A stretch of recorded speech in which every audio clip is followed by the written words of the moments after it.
All right, Andy's Automotive back here. We got this 2015 Dodge Journey Crossroad. So you make little Q-tip ears to put in the little baby holes. That way you can get all your fluids out. This thing was completely full of oil because the coolant oil cooler that was here was leaking all over the place. And at first I was thinking maybe the oil change places she gets it done at were spilling, oil, or just taking the filter out recklessly and letting it drain all over the motor. But the problem was it was overflowing, running off the transmission, and you can't really see now, but you can see some little puddle areas. I've already cleaned most of it.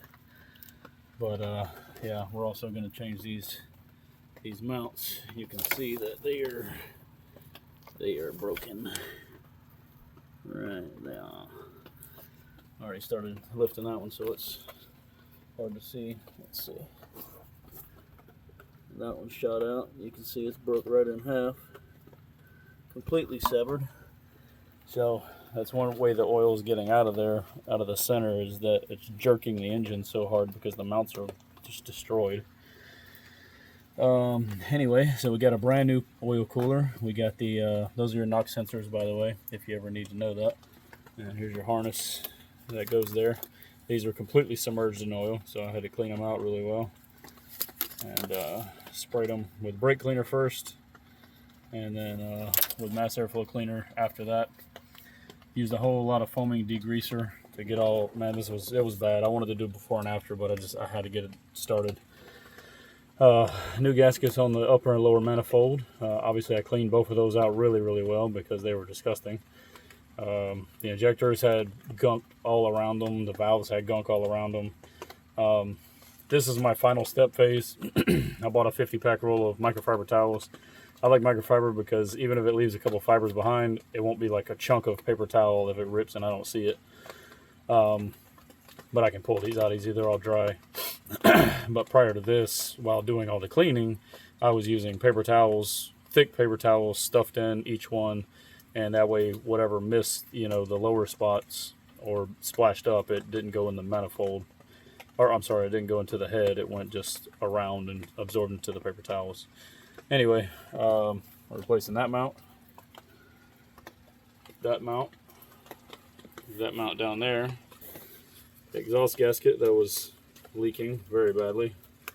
Got our new one here, the nice OEM style, and it's not that crushed gasket. That I replaced it not long ago, like maybe 2 years, 3 years, but I guess whoever put it on last probably recklessly put it on, same as the probably the transmission shop, honestly, on LaGrange. New plugs are already in. Coil packs are nice and clean. Not having any misfire issues besides what we know was already there. I do think maybe one of the intake manifold gaskets was leaking, just because they were so smushed. I've changed the uppers before doing a tune-up, but I've never taken off the lower manifold. But I took off the lower manifold, and here's this completely just full of oil all the way up to like right here. Like it was bad. And yeah, everything was submerged. So your knock sensors are submerged. Everything was submerged. And it's raining. Got my tent. So here's our intake manifold. Got her nice and clean. I'm not going to replace this big gasket just because I think it's fine. But all the rest of them are good because the throttle body's easy to access. But the runners, they look dirty. That's because I sprayed them with brake cleaner, so it basically turns all that stuff brown. But she's good. And I'm modifying an air intake. So gonna have to do some customization over here because it's such a weird angle from that garbage stock one. We'll get to that in a minute. But here's the air box. So I did this to my Volkswagens. The Atlas now, the Passat has an actual intake on it. So I put this other piece through here. That's a 2.5 inch pipe. So they're going to run together. So now it's getting a lot more air. It's getting the ram air from that, So one of these is going to get first. This is just allowing it to, instead of just absorbing the one air from the front, this will increase the CFM ability just by opening basically more wide open. So pretend that you didn't have a filter in here, it'd be kind of like that. But K&N filter is awesome. Not the greatest, most beautiful job, but that's all sealed. And then I just spray painted it black. But this sits like right next to the battery and the what is that? Basically the inner fender well, subframe, upper subframe. Anyway, it's going to allow a lot more cool air just to kind of be present at all times. Here's the gasket. This guy was just broken, right? Just blowing everywhere. So I don't know if that was causing the O2 sensor code, but it could have, I guess, because the manifold was leaking right at the manifold. But here is our old one. And you can see that these gaskets are just super flat. Like, look at that. Like, this had to be leaking. There's no way it wasn't leaking. This gasket here, the O-ring right there on the end of that, you can't even tell it's an O-ring because it's so solid now. So one of these was definitely leaking. So you got coolant in and out. That one's an oil port as well. Your temp sensor, I'm going to keep these sensors on the side. The new one came with them, but just in case they don't work for some reason. Came with new hardware, different hardware than OEM. This is probably meant for this aluminum manifold specifically. So your shank sizes, I'll have to look to see if the shanks are different now that I'm looking at it. Let's see, they look the same. Yeah. Anyway, I'll look the torque up on these. I don't know what it is, but I'll find it. And yeah, so here's the modified version. So I'm keeping the old oil cooler just in case, you know, this one goes bad or something. It is a customer I know very well, so but this looks pretty dope. It's pretty lightweight overall. I mean, it is solid aluminum, but it's got your brand new O-rings on there. This is pretty cool. It was only 50 bucks, 55 bucks, and that was a whole new replacement because this was blown out. I didn't realize it was leaking until after the fact, which always sucks because you don't want to keep having to fix things. Extra gasket, so new manifold gaskets will go on when we're ready for that. Upstream sensor, and here's our lower manifold. She is beautiful and dry and ready to go. There's your injectors. You can see how this composite material is, it looks rough, but it's actually pretty smooth. You know, I don't clean this with Scotch-Brite or anything like that because I'm scared it'll damage it if I go too hard by accident in any one spot. The injectors look good. This one has a tiny bend on it. I'm going to ignore that. I don't think it's an issue. Let's see. I'm looking. Let me make sure the thing that popped out wasn't an O-ring. Now they all look pretty sealed. Yeah, anyway. So yeah, cleaned all these out. Got a little debris in there. I'm going to blow that out. Always double check before you put it on. Make sure everything is clean. There's nothing hiding inside. You'll always have residual fuel in the until it evaporates. So I sprayed throttle body cleaner and brake cleaner into that port, so that'll put some stuff right on top of the injectors. But we're gonna go ahead and install this baby and go from there. Coolant line. This was eventually gonna pop. It attaches to this housing here on the end. Goes right there. And it was clearly starting to leak if it hadn't already, or was about to. It's really squishy and rubbery, sticky rather. So I had plenty of extra hose, so we just cut about the same size just in case we need a little extra. I've got a lot of this, so just in case I need to, I'm not going to bend it like this, obviously. I could, but I'm not going to. And I'm not going to buy that coolant line. That's silly. We're just going to use this, and if for some reason this is too short or it kinks or it tries to elbow too hard over, then we'll either secure it with a metal pipe inside for the bend, or we will create a little brace for it with safety wire on the outside to help it flex, or we will just cut a bigger hose, and a little longer coolant hose is not going to cause any problems. So Worst case, we'll make a longer one and route it a little differently. So obviously when you put these on, so some of these are coolant, some of these are oil. This one's oil, that's going to get oil. This is going to get oil. I can't remember which of these is oil, but it's going to get some. I think these are both coolant actually, so this one and this one should be oil.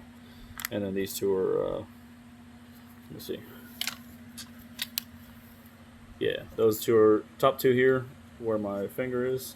These two are oil, these two are coolant. You can tell the difference by the O-rings being so clean. And then this guy is oil. So oil, oil, oil, and then coolant, coolant. I know it's super dirty, you can't even really tell. It's disgusting. Let's see, yeah. And the way it's routed is interesting. But, yeah, pretty cool. Anyway, so now we're going to install this guy and go from there. So, enjoy, guys. Hope you like the video. Obviously, when I'm done, I'll try to make all these go together with some sort of editing or whatever. And then after the first startup and it runs and all that. So the thing with one note is be ready if you're gonna change this, unless you just really don't care. You want to have extra coolant and you want to have extra oil change, 2 extra oil changes in my opinion. So what I'm going to do is you buy the cheapo STP crap, get the little special oil filter deal, and fill it up. You can put a filter in if you want. That'll catch any small debris.